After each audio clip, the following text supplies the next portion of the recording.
మళ్ళొకసారి నేను చదువుతున్నాను చూడండి. లూకాసు వార్త 22వ అధ్యాయము 20వ వచనం చూడండి. ఆ ప్రకారమే భోజనమైన తరువాత ఆయన గిన్నె పట్టుకొని, ఈ గిన్నె మీ కొరకు చిందింపబడుచున్న నా రక్తము వలనైన క్రొత్త నిబంధన. చాలండి. ఇక్కడ మనం మన ఆరాధన అంశం కొరకు మనం చదవాల్సిన భాగం ఏమిటి అని అంటే, మీ కొరకు చిందింపబడుచున్న నా రక్తము. యేసు యొక్క రక్తము గురించి మనం మాట్లాడుకుంటున్నాం. యేసుక్రీస్తు ప్రభువు వారు చిందించిన రక్తము సమస్త మానవాళికి ఏం చేసింది అనేది మనం తెలుసుకుంటే మనందరికీ తెలుసు. కానీ ఇవాళ మరొకసారి ఆయన చిందించిన రక్తాన్ని మనం జ్ఞాపకం చేసుకుంటూ మన ప్రభువుని బట్టి మనం ఆరాధన చేద్దాం. ఒకసారి మార్టిన్ లూథర్ మీ అందరికీ తెలుసు, ఆర్సిఎం రోమన్ కథోలిక్ మిషన్లో నుండి ప్రొటెస్టెంటిజం అనేది బయటికి రావటానికి గల మూల కారకుడు ఎవరు అని అంటే మార్టిన్ లూథర్ అన్నమాట. సో ఆయన జీవితంలో జరిగిన ఒక సంఘటన ఏమిటి అని అంటే, ఒకసారి ఆయన ప్రార్థన చేసుకుంటూ ఉన్నాడు. ప్రార్థన చేసుకుంటూ ఉన్నప్పుడు ఏం జరిగింది అని అంటే, మూల నుండి ఒక నల్లని వస్త్రాలు ధరించుకొని ఒక ఆయన వచ్చాడంట. నల్లగా ఉన్నాడంట, నల్లని వస్త్రాలు ధరించుకొని వచ్చాడంట. ఒక నల్లటి బోర్డు పెట్టాడంట. బోర్డు పెట్టేసి దాని మీద ఆయన రాస్తా ఉన్నాడంట, నువ్వు పలానా తారీఖున ఈ పాపం చేశావు, నువ్వు పలానా తారీఖున ఇక్కడ ఉన్నావు, నువ్వు పలానా తారీఖున ఇలా చూశావు అనుకుంటూ ఆయన రక్షించబడక ముందు చేసిన పాపాలు ఏవైతే ఉన్నాయో వాటన్నిటిని ఆయన ఏం చేశాడు అని అంటే, ఆ నల్లటి బోర్డు మీద ఆ నల్లటి వ్యక్తి ఆ పాపాలన్నీ తన జీవితంలో జరిగిన చీకటి సంగతులన్నీ రాస్తూ ఉంటున్నప్పుడు మార్టిన్ లూథర్ ఏం చేశాడు అంటే అవన్నీ చూశాడు. వెంటనే ఆయన రాసుకునే టేబుల్ మీద ఒక ఎర్రని సిర అంటే ఒక ఇంక్ అనేది ఉంటే దాన్ని తీసుకొని బోర్డు మీద వేసేసాడంట. బోర్డు మీద చల్లంగానే, ఒరేయ్ ఇప్పుడు చూడరా ఏమైనా కనపడుతున్నాయా అన్నాడంట. ఆ నల్లటి వ్యక్తి చూసేసి, నిజమే ఒరేయ్ మీ పాపాలన్నీ ఈ ఎర్రటి సిరాతో ఇలా వేయంగానే అవి కనపడకుండా అయిపోయాయే అని ఆయన వెళ్ళిపోయాడంట అక్కడి నుంచి. ఇది పిల్లలకు అర్థమయ్యే రీతిగా చెప్పే ఒక మంచి ఉపమానం. నిజంగానే అపవాది అతని మీద దాడి చేశాడు. అది నాన్న అపవాది ఏం చేస్తూ ఉన్నాడు అని అంటే, అతడు చేసిన పాపాలన్నిటినీ మళ్ళీ గుర్తు చేస్తూ ఉన్నాడు.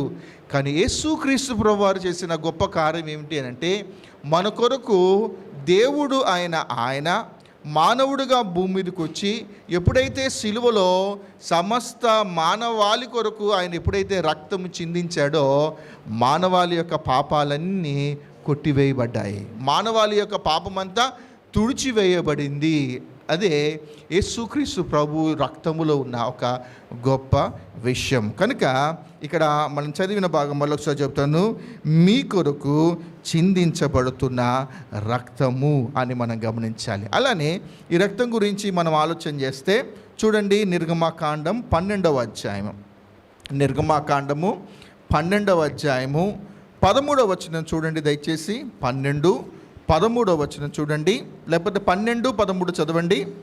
మీరున్న ఇండ్ల మీద ఆ రక్తం మీకు గుర్తుగా ఉండును, నేను ఆ రక్తమును చూచి మిమ్మల్ని నశింపచేయక దాటిపోయేదును. చాలండి. మీరున్న ఇండ్ల మీద ఆ రక్తము మీకు గుర్తుగా ఉండును, నేను ఆ రక్తమును చూచి మిమ్మల్ని నశింపచేయక దాటిపోయేదును. మీకు ఈ పాట తెలుసు కదా పిల్లలు, రకపేయి పదవమ్మ చీతో పాడుతూ ఉంటారుగా సండే స్కూల్లో. 10 తెగుళ్ళు గురించి మీరు పాడుతూ ఉంటారు. పెద్దవాళ్ళకు కూడా తెలుసు. ఐగుప్తులో ఇది చివరి తెగులు అన్నమాట. ఏం జరిగింది? ఈ చివరి తెగులు ఏమిటి అని అంటే, తొలిచోలు పిల్లలందరూ నాశనం అయిపోవటము అనేది జరుగుతూ ఉంటుంది.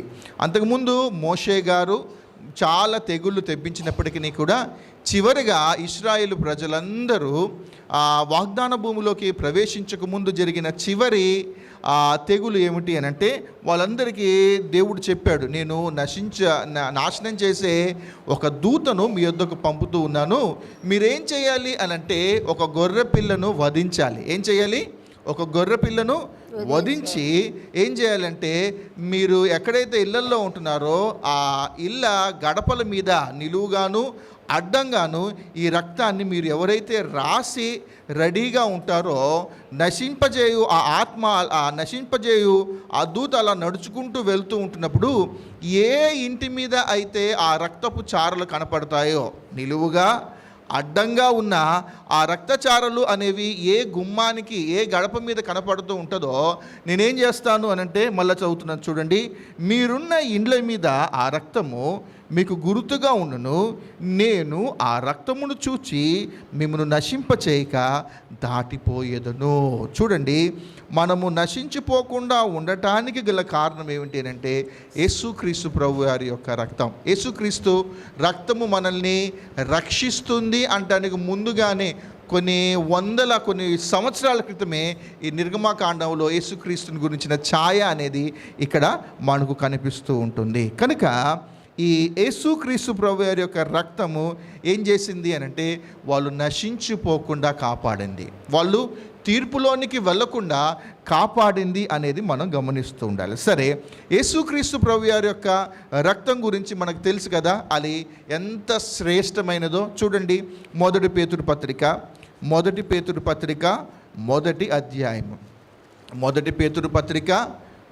అధ్యాయము 19వ వచనం చదవండి దయచేసి. అమూల్యమైన రక్తము చేత అనగా నిర్దోషమును నిష్కలంకము నగు గొర్రె పిల్ల వంటి క్రీస్తు రక్తము చేత. చాలండి. అక్కడ 3 మాటలు కనిపిస్తా ఉన్నాయి, ప్రెషియస్ అండ్ వితౌట్ బ్లెమిష్ అన్న మాట ఉంటుంది. అంటే ఏంటంటే యేసుక్రీస్తు ప్రభు వారి యొక్క రక్తం ఎలాగుంది, ఇప్పుడు మనం ఆరాధన చేయాలంటే ఆయన మన కొరకు చిందించిన రక్తం ఏమిటి అనంటే అమూల్యమైన రక్తము, రెండవది నిర్దోషమైన రక్తము, మూడవది నిష్కలంకమైన రక్తము. మరికొన్ని భాగాలలో కనిపిస్తుంటుంది పరిశుద్ధమైన రక్తము అన్న మాట ఉంటుంది. కనుక అలాంటి శ్రేష్టమైన రక్తము అనేది చిందించడం ద్వారా ఏం జరిగింది అనంటే మానవుల యొక్క పాపాలు అనేవి తుడిచివేయబడ్డాయి.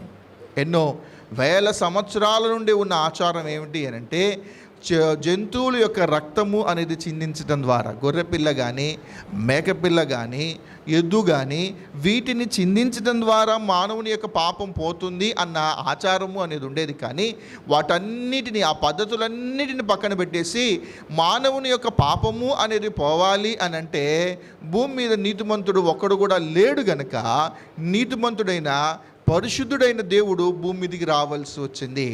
ఆయన అమూల్యమైన, ఆయన నిర్దోషమైన, ఆయన నిష్కలంకమైన, ఆయన పరిశుద్ధమైన రక్తము అనేది చిందించటం ద్వారా మానవుల యొక్క పాపాలు తుడిచివేయబడ్డాయి. కనుక చూద్దాం, యేసుక్రీస్తు ప్రభు వారి యొక్క రక్తము మనకు చేసిన మేలులు అనేవి క్లుప్తంగా చూసుకొని దాటిని బట్టి మనం ఆరాధించేది. ఇవన్నీ మనకు తెలిసిన భాగాలే, కానీ మనకు దేవుడిచ్చిన ఈ గొప్ప రక్షణను జ్ఞాపకం చేసుకుంటూ ఆరాధన చేద్దాం. చూడండి, మొట్టమొదటిది ఆయన ఏం చేశాడు, ఆ యేసుక్రీస్తు ప్రభు వారి యొక్క రక్తము ఏం చేసింది అనంటే ఎఫెసీలకు రాసిన పత్రిక మొదటి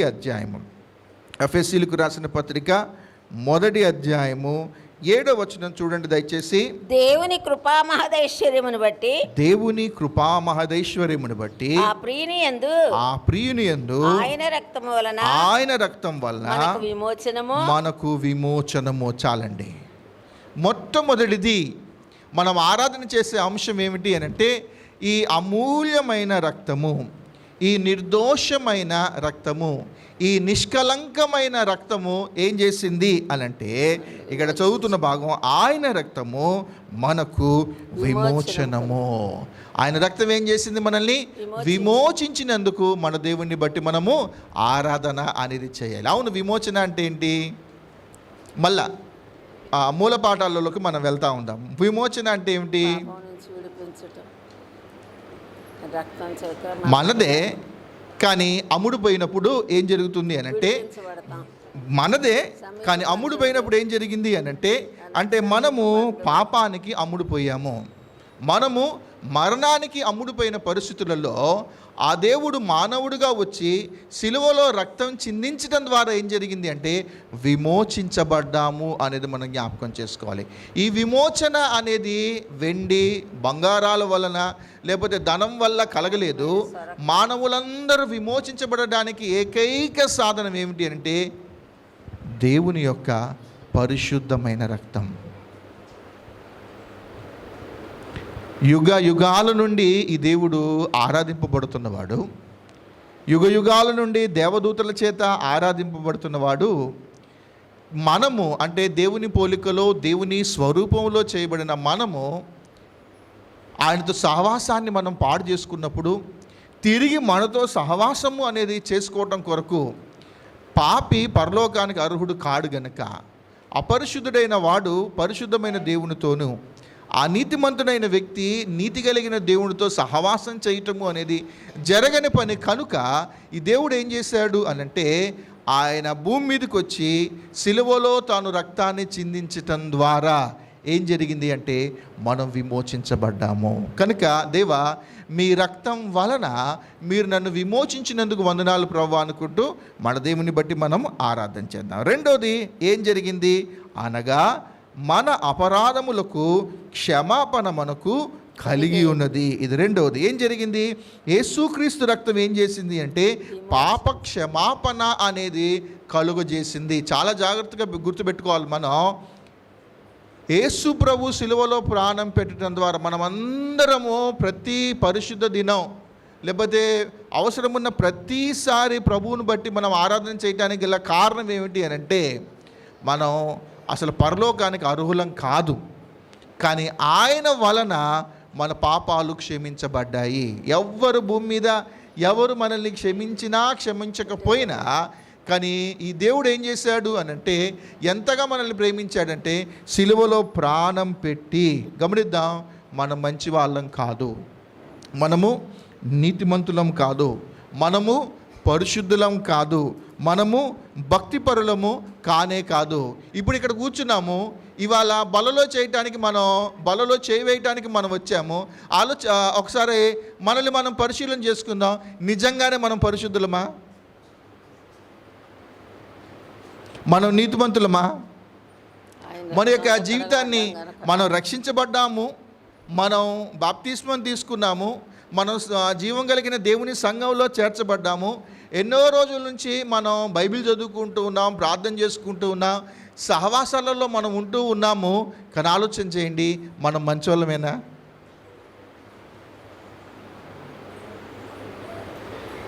అందుకని యేసుక్రీస్తు ప్రభువారి యొక్క రక్తం ఏం చేసింది అనంటే మనల్ని ఆ పాపములో నుండి విడిపించటం మాత్రమే కాదు, మనల్ని ఆ మరణములో నుండి మనల్ని విడిపించటం మాత్రమే కాదు, యేసు ప్రభు యొక్క రక్తం చేసిన ఒక గొప్ప పని ఏమిటి అనంటే మన పాపాలన్నిటినీ ఆయన క్షమించి వేశాడు. కనుక ఈ రెండవది, ఆయన రక్తము మనల్ని విమోచించినందుకు మనం ఆరాధన చేయాలి. రెండవది, ఆయన రక్తము పాప క్షమాపణ కలుగజేసినందుకు మన దేవుని బట్టి మనము ఆరాధన అనేది మనం చేయాలి. మూడవది చూడండి, మొదటి యోహాను పత్రిక 1వ అధ్యాయము. మొదటి యోహాను పత్రిక 1వ అధ్యాయము 7వ వచనం చూద్దాం దయచేసి. అయితే ఆయన వెలుగులోనున్న ప్రకారము మనమును వెలుగులో నడిచిన యెడల మనం అన్యోన్య సహవాసం గలవారమైందుము.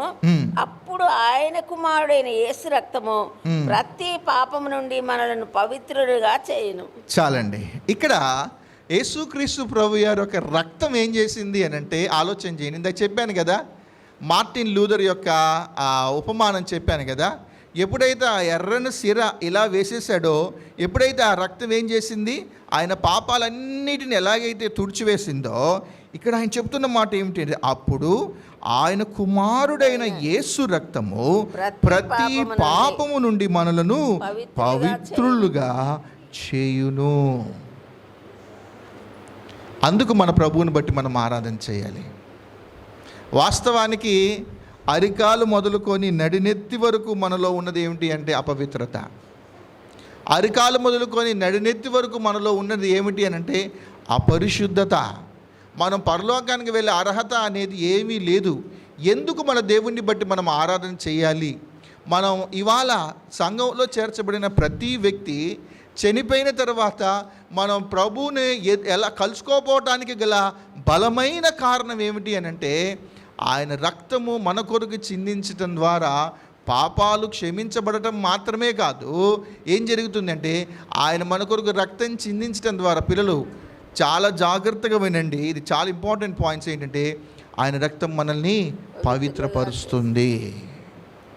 మన అనుదిన ఆలోచనలు, మన అనుదిన కార్యక్రమాలు, మన అనుదిన చర్యలు అనేవి మనం గమనిస్తూ ఉంటుంటే వాస్తవానికి మనం ఎవరం మంచోళ్ళం కాదు. తెల్లని ముసుగులో ఉన్నట్టుగానే మనం ఉంటున్నాం, కానీ మన వాస్తవానికి ఒక విశ్వాసికి తగ్గట్టుగా, లేకపోతే క్రీస్తుకు సంబంధించిన వ్యక్తిగా మనం లేము. చనిపోయేంత వరకు కూడా మనం సంపూర్ణము కాము కనుక అప్పటి వరకు మనం అపవిత్రులుగానే మనం ఉంటూ ఉంటాం. ప్రతిరోజు మన బట్టలు మాసినప్పుడు మనం ఎలాగైతే ఉదుక్కుంటూ వాటిని శుభ్రం చేసుకుంటూ మనం వాటిని ఆరబెట్టుకుంటూ ఉంటామో, యేసుక్రీస్తు ప్రభు వారి యొక్క రక్తము, ఆయన ఒకసారి తింజించిన రక్తం ఏం చేసిందంటే మనలను పవిత్రులుగా చేస్తుంది. మనం పవిత్రులుగా ఉండాలి అంటే మరి ఏం చేయాలి? మరి ఆయన రక్తం అక్కడ పైన ఉంది కదా, ఈజీగా ఉంది. అయితే ఆయన వెలుగులోనున్న ప్రకారము మనము వెలుగులో నడిచిన ఎడల, మనం ఆయన వెలుగులోనున్న ప్రకారము మనమును వెలుగులో నడిచిన ఎడల, మనము అన్యోన్య సహవాసమై గలవారమై నడిచిన ఎడల. చాలండి, రెండు ఇక్కడ కనిపిస్తూ ఉన్నాయి. నాకు ఒకసారి చూడండి. మనము అనుదినము మనల్ని మనం పవిత్రపరచుకోవాలి అని అంటే రెండు పనులు ఇక్కడ కనిపిస్తూ ఉన్నాయి. అంటే మనము వెలుగులో నడవటము అనేది మనం నేర్చుకోవాలి, చీకటిలో కాదు. అన్యోన్య సహవాసం, మనము వెలుగులో నడవటము అనేది నేర్చుకోవాలి. రెండవది, దేవునితో అన్యోన్యమైన సహవాసము అనేది ఎప్పుడైతే చేస్తూ ఉంటామో ఏం జరుగుతుంది అని అంటే మనం పవిత్రపరచబడుతూ ఉంటాం. కనుక యేసుక్రీస్తు ప్రభువారి యొక్క రక్తము ఏం చేసింది అని అంటే మన ప్రతి పాపములో నుండి మనలను పవిత్రులుగా చేసినందుకు మన దేవుని బట్టి మనము ఆరాధన అనేది మనం చేయాలి. అలానే 9వ వచనం కూడా చూడండి, ఇక్కడ ఏముంది? మన పాపములను మనం ఒప్పుకొనిన ఎడల ఆయన నమ్మదగిన వాడును నీతిమంతుడును గనుక ఆయన మన పాపములను క్షమించి సమస్త దుర్నీతి నుండి మనలను పవిత్రులుగా చేయును. చూడండి, గమనించండి. ఇప్పుడు మనం పవిత్రులుగా మారాలి అంటానికే సాధనం యేసుక్రీస్తు ప్రభువారి యొక్క రక్తము మనల్ని పవిత్రులుగా చేస్తుంది. అయితే మనం పవిత్రులుగా మారాలి అని అంటే మనం చేయాల్సిన పని కూడా కొంచెం ఉంది. ఏం చేయాలి? వెలుగులో నడవటానికి మనం ఇష్టపడాలి. రెండవది, దేవునితో అన్యోన్యమైన సహవాసం చేయటానికి మనం ఇష్టపడుతూ ఉండాలి.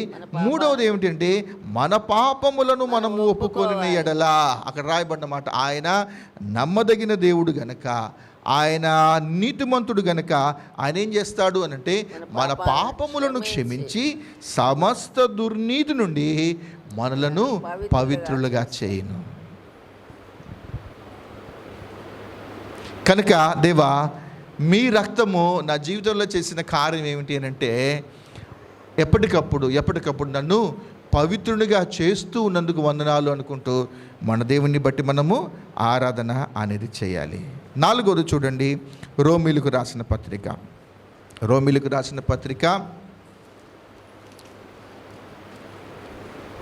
5వ అధ్యాయము 9వ వచనం చూడండి. కాబట్టి ఆయన రక్తము వలన ఇప్పుడు మనము నీతిమంతులుగా తీర్చబడి మరింత నిశ్చయముగా ఆయన ద్వారా ఉగ్రత నుండి రక్షింపబడుదుము. ఒకటి, ఆయన రక్తము మనల్ని విమోచించినందుకు మనం ఆరాధన చేయాలి. 2, ఆయన రక్తము పాప క్షమాపణ కలగజేసినందుకు మన దేవుని బట్టి మనం ఆరాధన చేయాలి. 3, ఆయన రక్తము మనల్ని పరిశుద్ధపరిచినందుకు, పవిత్రపరిచినందుకు మన దేవుని బట్టి మనం ఆరాధన చేయాలి. ఇక్కడ రాయబడిన మాట ఏమిటంటే ఆయన రక్తము మనల్ని నీతిమంతులుగా చేసినందుకు మనం ఆరాధన చేయాలి. రోమీయులకు రాసిన పత్రికలోనే ఉంటుంది కదా, నీతిమంతుడు లేడు, ఒక్కడునూ లేడు, అందరూ పాపం చేసి దేవుడు అనుగ్రహించు మహిమను పొందలేకపోవచ్చు ఉన్నారు. కనుక మనం ఎందుకు మన దేవుణ్ణి బట్టి మనం ఆరాధన చేయాలి అని అంటే, దేవా నాకు అర్హత లేదు, అసలు మీకు నాకు అసలు సంబంధమే లేదు, అసలు అన్యోన్యమైన సహవాసం అనేది మీ గురించి నాకు తెలిసినప్పటికీ కూడా, మీ సువార్త అనేది నేను విన్నప్పటికీ కూడా, లోకంలో నుండి నేను ఎలా ప్రత్యేకించుకోవాలని తెలిసినప్పటికీ కూడా నాకు మీకు అసలు అన్యోన్యమైన సహవాసము అనేది లేదు. అయినా మీరు నా కొరకు ప్రాణాన్ని పెట్టారు, అయినా మీరు నా కొరకు రక్తాన్ని చిందించి మీరు చేసిన పని ఏమిటి అని అంటే, నీతిమంతులుగా చేసినందుకు వందనాలు అనుకుంటూ మనం ఏం చేయాలంటే, మన దేవుని బట్టి మనము ఆరాధన అనేది చేయాలి. వాస్తవానికి విశ్వాసమును బట్టి నీతిమంతులుగా మనం తీర్చబడటం మాత్రమే కాదు, అతి ప్రాముఖ్యమైన విషయం ఏమిటి అని అంటే, యేసుక్రీస్తు ప్రభువారు చిందించిన రక్తం వలన మనమందరం ఏం జరిగిందంటే నీతిమంతులుగా తీర్చబడ్డాము. అంత మాత్రమే కాదు, ఇక్కడ మరింత నిశ్చయముగా ఆయన ద్వారా ఉగ్రతలో నుండి మనము రక్షించబడ్డాము. మనకు యేసుక్రీస్తు ప్రభువారు మనల్ని నీతిమంతులుగా చేసి ఉండకపోతే, యేసుక్రీస్తు ప్రభువారు రక్తం చిందించి మన పాపాలు అనేది క్షమించకపోతే, ఆయన మనల్ని పవిత్రపరచకపోతే, ఆయన మనల్ని విమోచించకపోతే మానవుడికి ఏమొస్తుంది అని అంటే దేవుని యొక్క ఉగ్రత అనేది ఉంటుంది. దేవుని యొక్క ఉగ్రత ఏమిటి అంటే యుగ యుగాలు నిత్య నరకాగ్నిలో కాలిపోవటం. ఇప్పుడు ఆలోచన చేయండి, ఇక్కడ ఎంతమంది ఉన్నామో ఎవరు వెళ్తారు నిత్య నరకాగ్నిలోకి?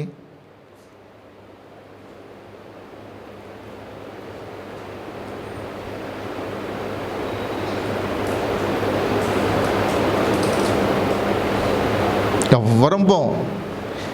మనకున్న నిశ్చయిత ఏమిటి అని అంటే, మనం బలహీనులము అయినప్పటికీ కూడా మన దేవునిలో ఉన్న గొప్పతనం, ఆ దేవుడు మానవుడిగా భూమి మీదకి వచ్చి మనకి చేసిన అత్యంత గొప్ప కార్యం ఏంటి అని అంటే, ఆయన సిలువలో ప్రాణం పెట్టి ఆ ఉగ్రతలో నుంచి మనల్ని తప్పించాడు. కనుక గుర్తుపెట్టుకోవాలి, ఇప్పటికీ యేసుక్రీస్తు ప్రభువారిని ఎవరైనా సొంత రక్షకుడిగా అంగీకరించకపోతే, ఇప్పటికైనా మన పాపాలను మనం ఒప్పుకొని వెలుగు సంబంధిగా ఆయనతో అన్యోన్యమైన సహవాసం చేయటానికి, ఈ అన్యోన్యమైన సహవాసం చేయని వ్యక్తులు ఎవరైనా ఉన్నట్లయితే ఇప్పటికైనా మనం గుర్తుపెట్టుకోవాలి ఏమిటి అని అంటే, మన పాపాలు ఒప్పుకుందాం, వెలుగు సంబంధిగా ఉండటానికి మనం ప్రయత్నం చేద్దాం.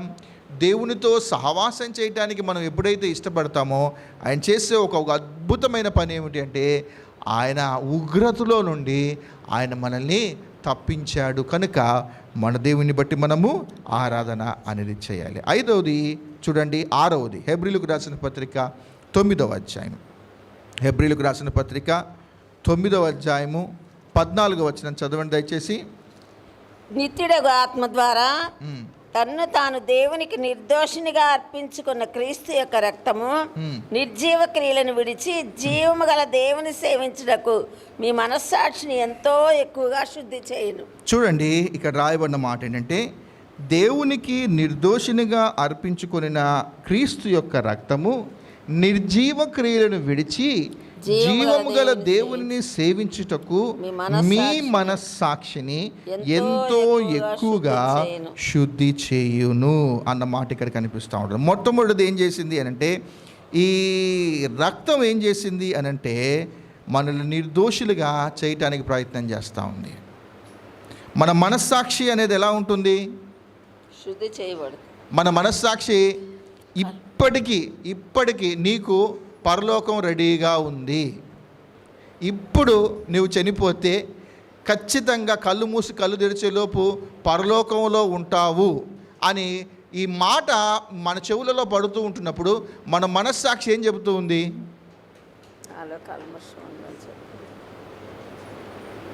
మామూలుగా ఆలోచన చేద్దాం, మన మనస్సాక్షి ఏం చెబుతూ ఉంది?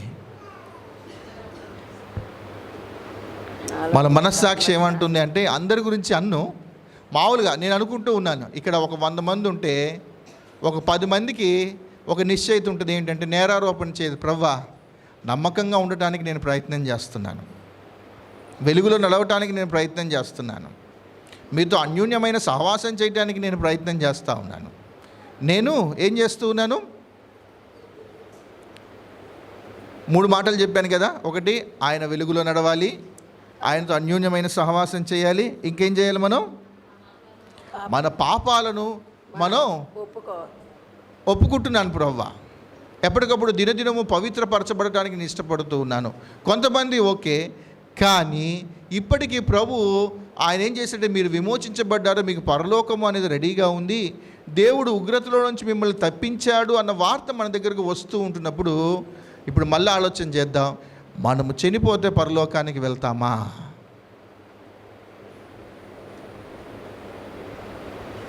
కానీ యేసుక్రీస్తు ప్రభువారి యొక్క రక్తంలో ఉన్న గొప్పతనమిని, the power of blood, Jesus blood ఏం చేసింది అని అంటే, ఇక్కడ మళ్ళీ చదువుతున్నాను, చదవండి దయచేసి. ఏముంది? నిత్యుడగు ఆత్మ ద్వారా, నేను చదువుతానండి, తన్ను తాను దేవునికి నిర్దోషినిగా అర్పించుకొనిన క్రీస్తు యొక్క రక్తము నిర్జీవ క్రియలను విడిచి జీవము గల దేవుని సేవించుటకు మీ మనస్సాక్షిని ఎంతో ఎంతో ఎక్కువగా శుద్ధి చేయును. మన మనస్సాక్షిని ఏం చేస్తుందంటే శుద్ధి చేస్తూ ఉంటుంది. మొదటి యోహాను పత్రికలో ఉంటుంది, రిఫరెన్స్ రాసుకోండి, 3వ అధ్యాయము 19 నుంచి 20 వచనాలు చూస్తే, మన హృదయము అనంటే దోషారోపణ చేస్తూ ఉంటుందంట. ప్రతిదినం మన హృదయం దోషారోపణ చేస్తూ ఉంటుంది. అలానే మొదటి తిమోతి పత్రిక 4వ అధ్యాయము 3వ వచనంలో రాయబడిన మాట ఏమిటి అని అంటే, మన మనస్సాక్షి అనేది ఎలాగుంటుంది అని అంటే, మనది ఏంటంటే వాతవేయబడిన మనస్సాక్షి. ఎప్పటికప్పుడు దోషారోపణ చేస్తూనే ఉంటుంది. మన మనస్సాక్షి అనేది వాతవేయబడిన మనస్సాక్షి అన్నమాట మనం గమనిస్తూ ఉండాలి. ఇలాంటి మనస్సాక్షిని ఇప్పుడు యేసుక్రీస్తు ప్రభు వారి యొక్క రక్తం ఏం చేసింది అని అంటే, నీ జీవితాంతం నువ్వు ట్రై చేసినా కూడా నీ వల్ల కాదు పరలోకం వెళ్ళటం. జీవితాంతం చనిపోయేంత వరకు కూడా మన హృదయము, మన మనస్సాక్షి ఏం చేస్తుంది అని అంటే, నువ్వు పాపివే అని నేరారోపణ చేస్తూనే ఉంటుంది. బాప్తిస్మం తీసుకున్న, బలలో చేయి వేసిన, సహవాసంలో మంచిగా యాక్టివ్గా ఉంటున్నప్పటికీ కూడా పరలోకం దగ్గరికి వచ్చేసరికి ఏదో తెలియని ఒక భయము అనేది ఉంటుంది. యేసుక్రీస్తు ప్రభువారి యొక్క రక్తము చాలా ప్రాముఖ్యమైనది. దేవుడే మానవుడిగా భూమి మీదకి వచ్చి సిలువలో తాను ప్రాణం పెట్టాడు అని అంటే మామూలుమైన విషయమా? అదే దేవదూతలను పంపించవచ్చు కదా. అదే ఆయన సృజించిన సృష్టిలోనున్న జంతువుల చేత రక్తాన్ని చిందించడం ద్వారా మానవాళి పాపము అనేది పోతుందా అనంటే తెలియదు. మరి దేవుడు ఎందుకు ఈ లా అనేది పెట్టాడు, ఎందుకు దీన్ని ఇలా డిజైన్ చేశాడో తెలియదు. ఎవరిలో చూసినా కూడా పాపము అనేది ఖచ్చితంగా ఉంది.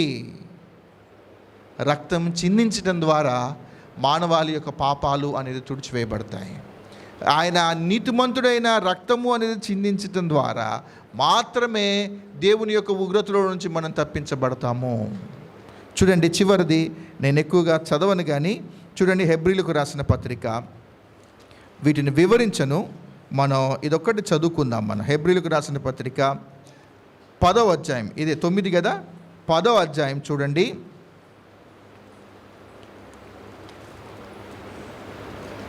నేను చదువుతున్నాను చూడండి, 2 నుండి 17 వచనాలు నేను గబగబా చదువుతాను. అలాగూ చేయగలిగిన ఎడల సేవించి వారొక్కరే శుద్ధపరచబడిన తర్వాత వారి మనస్సాక్షికి పాప జ్ఞాప్తి ఇకనూ ఉండదు గనక వాటిని అర్పించుట మానుదురు కదా. అయితే ఆ బలులు అర్పించుట చేత ఏటేటా పాపములు జ్ఞాపకమునకు వచ్చుచున్నవి. ఏలైనగా ఎడ్ల యొక్కయు మేకల యొక్కయు రక్తము పాపములను తీసివేయుట అసాధ్యము. మళ్ళా చూడండి, ఏలయనగా ఎడ్ల యొక్కయు మేకల యొక్కయు రక్తము పాపములను తీసివేయుట అసాధ్యము. కాబట్టి ఆయన ఈ లోకమందు ప్రవేశించినప్పుడు ఈలాగు చెప్పుచున్నాడు, బలియు అర్పణయు నీవు కోరలేదు కానీ నాకు ఒక శరీరమును అమర్చితివి, పూర్ణ హోమములను పాప పరిహారార్థ బలులను నీకు ఇష్టమైనవి కావు. అప్పుడు నేను గ్రంథపు చుట్టలో నన్ను గూర్చి రాబడిన ప్రకారము, దేవా నీ చిత్తము నెరవేర్చుటకు ఇదిగో నేను వచ్చి ఉన్నానంటివి. బలులు, అర్పణలు, పూర్ణ హోమములు, పాప పరిహారార్థ బలులను నీవు కోరలేదనియు అవి నీకిష్టమైనవి కావనియు పైని చెప్పిన తరువాత ఆయన నీ చిత్తము నెరవేర్చుటకు ఇదిగో నేను వచ్చి ఉన్నానని చెప్పుచున్నాడు. ఇవన్నీ ధర్మశాస్త్రం చొప్పున అర్పించబడుచున్నవి. ఆ రెండవ దానిని స్థిరపరచుటకు మొదటి దానిని కొట్టివేయుచున్నాడు. యేసుక్రీస్తు యొక్క శరీరము ఒక్కసారియే అర్పించబడుట చేత, గుర్తుపెట్టుకోండి, యేసుక్రీస్తు యొక్క శరీరము ఒక్కసారియే అర్పించబడుట చేత ఆ చిత్తమును బట్టి మనము పరిశుద్ధపరచబడి ఉన్నాము. మరియు ప్రతి యాజకుడు దినదినము సేవ చేయుచు పాపములను ఎన్నటికీ తీసివేయలేని ఆ బలులనే మాటి మాటికి అర్పించుచూ ఉండును. ఈయన అయితే పాపముల నిమిత్తము సదాకాలము నిలుచు ఒక్క బలిని అర్పించి అప్పటి నుండి తన శత్రువులు తన పాదముల పాదపీఠము చేయబడు వరకు కనిపెట్టుచు దేవుని కుడిపార్శ్వమున ఆసీనుడాయను. ఒక్క అర్పణ చేత ఈయన పరిశుద్ధపరచబడు వారిని సదాకాలము సంపూర్ణులుగా చేసి ఉన్నాడు. ఈ విషయమై పరిశుద్ధాత్మ కూడా మనకు సాక్ష్యం ఇచ్చుచున్నాడు. ఇలా చదువుకుంటూ పోతూ ఉంటుంటే 17వ వచనంలో వారి పాపములను వారి అతిక్రమములను ఇకను ఎన్నటికీ జ్ఞాపకము చేసుకోనని ప్రభువు చెప్పుచూ ఉన్నాడు. చదివారు ఇదంతా? మళ్ళొకసారి ఇంటికి వెళ్ళిన తర్వాత చదవండి. ఇక్కడ ఏం జరిగింది అని అంటే, ధర్మశాస్త్ర పద్ధతి ప్రకారం ఏటేటా ఏం జరుగుతుంది? ఎడ్ల యొక్కయు మేకల యొక్కయు రక్తము పాపములను తీసివేయుట అసాధ్యము అన్న మాట ఇక్కడ కనిపిస్తూ ఉంటుంది. వాటి వలన పాపము అనేది తుడిచివేయటము అనేది అసాధ్యము. మళ్ళీ వస్తున్నాడు, మళ్ళీ ఎడ్లను అర్పిస్తూ ఉన్నాడు, మళ్ళీ కోడలను అర్పిస్తూ ఉన్నాడు. అందుకని దేవుడు తీసుకున్న నిర్ణయం ఒక కాలం అయిపోయిన తర్వాత ఇలా కాదు, సమస్త మానవాళి యొక్క పాపము అనేది పోవాలి అని అంటే నేనే ఒక్కసారి మాత్రమే, మళ్ళీ కాదు, ఒక్కసారే సిలువలో నా రక్తాన్ని చిందించడం ద్వారా, ఒక్కసారే నా ప్రాణాన్ని పెట్టడం ద్వారా ఏం జరుగుతుంది అంటే, ప్రాముఖ్యమైన విషయం, మన పాపములను మరెన్నడూనూ ఆయన జ్ఞాపకం చేసుకొనడు. కనుక మనం ఎందుకు మన దేవుని బట్టి మనం ఆరాధన చేయాలి అని అంటే, దేవా మీ నిర్దోషమైన రక్తము నన్ను ఏం చేసింది అని అంటే శుద్ధినిగా చేసినందుకు. అక్కడే రాయబడిన మాట ఏంటంటే, శత్రువైన అపవాది మీద జయాన్ని అనుగ్రహించడానికి గల కారణం ఎవరు అంటే యేసుక్రీస్తు ప్రభువు వారి యొక్క రక్తము. కనుక ఆయన చేసిన ఈ మంచి మేలును జ్ఞాపకం చేసుకుంటూ మన దేవుని బట్టి మనం ఆరాధన చేద్దాం. చెప్తారా? ఏమని ఆరాధన చేద్దాం? ఎన్ని పాయింట్లు చెప్పాను? ఆయన రక్తం ఏంటి? అమూల్యమైన రక్తము. ఆయన రక్తము నిర్దోషమైన రక్తము. ఆయన రక్తము నిష్కలంకమైన రక్తము. ఇప్పుడు ఆయన రక్తం ఏం చేసింది? మొదటిగా మనల్ని విమోచించినందుకు మన దేవుణ్ణి బట్టి మనం ఆరాధన చేయాలి. 2, మన పాపములను క్షమించినందుకు మన దేవుని బట్టి మనము ఆరాధన చేయాలి.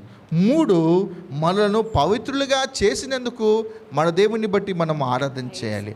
4, ఆయన మనల్ని నీతిమంతులుగా చేసినందుకు మనం ఆరాధన చేయాలి. 5, దేవుని యొక్క ఉగ్రతలో నుండి మనల్ని తప్పించినందుకు మన దేవుని బట్టి మనం ఆరాధన చేయాలి. 6, ఆయన మనల్ని నిర్దోషినిగా చేసి మనల్ని రక్షించినందుకు మనం ఏం చేయాలంటే, అంటే మన మనస్సాక్షిని శుద్ధి చేసినందుకు మన దేవుని బట్టి మనము ఆరాధన చేయాలి. తర్వాతది అపవాది మీద నుండి జయాన్ని అనుగ్రహించినందుకు. చివరిది ఏమిటి అని అంటే, ఈ 10వ అధ్యాయంలోనే 20వ వచనం చూడండి. మార్గమును అనగా నూతనమైనదియు జీవము కలిగినది ఆయన శరీరమును తెర ద్వారా ఏర్పరచబడినది అయిన మార్గమును ఆయన రక్తం వలన, చూడండి, ఆయన రక్తము వలన పరిశుద్ధ స్థలమునకు ప్రవేశించుటకు మనము ధైర్యము కలిగి ఉన్నది గనుక. ఆయన పరిశుద్ధమైన స్థలంలోకి రావడానికి కూడా మనకు అర్హత లేదు. ఒకప్పుడు మందిరంలో ఆవరణలోకి రావడానికి ఏమాత్రము అర్హత అనేది లేదు. కానీ ఎప్పుడైతే యేసుక్రీస్తు ప్రభువు వారు తాను రక్తము చిందించాడో, ఇప్పుడు యాజకుడు మాత్రమే వెళ్ళాలి. అది అడ్డుతెరగా ఏదైతే ఉందో మందిరంలో, అది 2 భాగాలుగా చీలిపోయింది. ఇప్పుడు దేవుని యొక్క పరిశుద్ధమైన స్థలంలోకి ప్రవేశించడానికి అందరికీ అర్హతను మనం సంపాదించుకున్నాము అని అంటే రీజన్ ఏంటి? ఇప్పుడు ప్రధాన యాజకుడు ఏం పర్మిషన్ ఇవ్వట్లేదు. ఇప్పుడు నేను ఒక్కడనే కాదు, మీరందరూ లోనకి రావచ్చమ్మా, మీరందరూ వచ్చి ఇక్కడ దేవునికి ఆరాధన చేసుకోవచ్చు అని అక్కడున్న యాజకులు కాదు పర్మిషన్ ఇచ్చేది. ఇక్కడ దేవుని యొక్క పరిశుద్ధమైన స్థలములోకి ప్రవేశించబడడానికి ఒక అర్హతను మనం పొందుకున్నాము. రేపు పరలోకంలోకి మనం అడుగు పెట్టబోతున్నాము అని అంటే మనల్ని మనం పరిశీలన చేసుకుంటే మనం వెళ్ళలేము. కానీ ఆ రక్తం ఏం చేసింది? మనల్ని శుద్ధి చేసి, పాపాలను క్షమించి, మనల్ని పరిశుద్ధపరిచి, ఆయన పరిశుద్ధమైన స్థలంలోకి ప్రవేశించే మార్గాన్ని ఏర్పరిచినందుకు కూడా మనం ఏం చేయాలంటే మన దేవుని బట్టి మనం ఆరాధన అనేది చేయాలి. ఎన్ని పాయింట్లు వచ్చాయి? నేను రాసుకోలేదు, ఇప్పటికిప్పుడు చదువుతూ ఉంటుంటే వస్తూ ఉన్నాయి కొన్ని. ఎన్ని వచ్చాయి? 8 వచ్చాయారా? 9 వచ్చాయా? 7 వచ్చాయా? కనుక వీటిని జ్ఞాపకం చేసుకుంటూ మన దేవుని బట్టి మనం ఆరాధన చేద్దాం.